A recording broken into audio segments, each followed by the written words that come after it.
नमस्कार साथियों। आज का दौर गला काट प्रतियोगिता की तरह चल रहा है। ऐसा मैं क्यों कह रहा हूँ, इसे जानने के लिए आपको इस वीडियो को अंत तक जरूर देखनी चाहिए। साथियों, क्या आपने कभी विचार किया है कि करोड़ों की कीमत से बनने वाला 2 दिन पुराना ब्रिज अचानक क्यों गिर जाता है?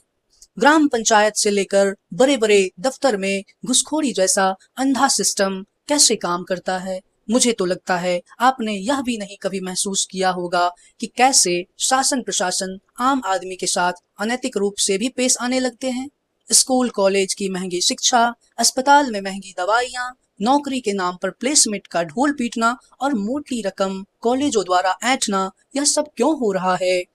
आजादी के 75 वर्षों बाद भी हम आगे बढ़ने के नाम पर कैसे पीछे ढुलकते चले गए? कुछ गड़बड़ी हुई है अतीत काल में, जिसके कारण देश कहने के लिए तो अमृत महोत्सव मनाती है, लेकिन आप विचार कीजिए कि हमारा रुपया का मूल्य दिन प्रतिदिन क्या घटता नहीं चला गया। जब हम आम आदमी कभी सवाल करते हैं सिस्टम से, तो एक पार्टी दूसरे पार्टी का चमचा या भक्त कहकर इन उचित प्रश्नों का गला घोंट देती है। क्या इस विषय पर बहस नहीं किया जाना चाहिए कि आखिर मूलभूत समस्या क्या है? देश की राजनीतिक दल हमारा वोट का सौदा जाति के नाम पर करता आया है। कभी जाति जनगणना, तो कभी मानव श्रृंखला, तो कभी कुछ तो कभी कुछ, लेकिन कभी भी ये राजनीतिक दल शिक्षित लोगों का आंकड़ा नहीं निकाला। जानते हैं क्यों? क्योंकि शिक्षित मीडिया को तो ये सत्ता में आने के बाद खरीद लेते हैं, जो बड़े ही चालाकी से इनकी खूबियां गिनवाने लगते हैं, बताने लगते हैं। ये राजनीतिक दल शिक्षित समाज से डरते हैं, क्योंकि शिक्षित समाज जब विश्लेषण करने पर उतरेंगे तो आजादी के बाद से अब तक का सारा आंकड़ा निकाल कर इनका इंतजाम कर देंगे। जातिगत आरक्षण के नाम पर समाज को बांटने वाली सभी राजनीतिक दल एक मनगढ़ंत कहानी बना करके समाज को समझाती रही है। यह प्रसारित करते हैं कि हजारों सालों से भेदभाव एक जाति दूसरे जाति से करती आई है।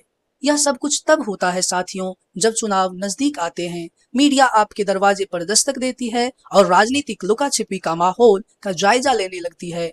समाज में सभी को जीने का अधिकार है, समाज में सभी के साथ न्याय होनी चाहिए, लेकिन जैसे ही चुनाव आता है, ऊंच नीच का दस्तावेज निकालने वाली राजनीतिक मंच अपने मंसूबों में सिर्फ इसलिए जीत जाती है क्योंकि उनकी तैयारी ही अंग्रेजों के पदचिन्हों पर आधारित होती है। फूट डालो और राज करो, राजनीति करो, यही होती है। सभी जिम्मेदार नेताओं से मेरा एक प्रश्न है कि वे कैसे प्रमाणित करेंगे कि अधिक अंक प्राप्त करने वाला छात्र कम होशियार है, बजाय कम अंक लाने वाले छात्रों के मुकाबले। सदियों से समाज के एक वर्ग को सिर्फ इसलिए दोषी करार दिया जाता रहा है क्योंकि ये शिक्षा को अधिक महत्व देते आए हैं। मैं भारत सरकार से पूछना चाहता हूँ, जिन बच्चों के माता पिता सरकार को अधिक से अधिक टैक्स देते आए हैं, आज उन्हीं के बच्चों के ऊपर शैक्षणिक अत्याचार, अनैतिक दोषारोपण जैसा क्रूरता और तरह तरह के प्रपंच को राजनीतिक परंपरा से प्रताड़ित किया जाता रहा है। मेरा प्रश्न शिक्षित समाज के उन सभी लोगों से है जो यह सोचते हैं कि देश का विकास पढ़े लिखे लोग करेंगे। तो बताइए, ये कौन से पढ़े लिखे लोग होंगे जिनकी पढ़ाई के दम पर रोज दिन पुलें टूट जाती है, अस्पताल में मरीजों की संख्या बढ़ती चली जाती है, रोजगार के नाम पर बेरोजगारी बढ़ती चली जाती है? तो आप हमें जरूर बताइए। अगर आप चाहते हैं मैं इस विषय को और बेहतरीन रूप से समाज हित में पेश करूं, तो कमेंट में जरूर बताइए।